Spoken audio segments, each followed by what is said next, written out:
ورحمۃ اللہ وبرکاتہ۔ خواتین و حضرات، آج کے مقالے کا عنوان ہے مسلمانوں میں تصوف۔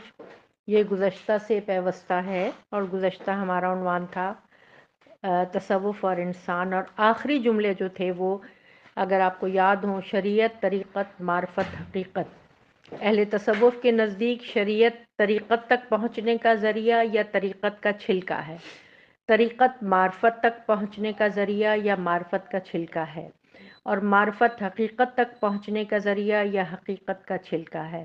تو اس کو میں نے ایک دائرے کی 4 دائروں کی شکل میں نے ایک نقشہ سا بنایا تھا، جس میں سب سے اندر حقیقت ہے، اس کے بعد معرفت ہے، اس کے بعد طریقت ہے، اور سب سے اوپر جو ہے وہ شریعت ہے۔ یقیناً آپ لوگ سمجھ گئے ہوں گے اس کو۔ محنت اور مجاہدات کے ذریعے حاصل ہونے والی ظاہری اور باطنی نعمات کا مرکب صوفی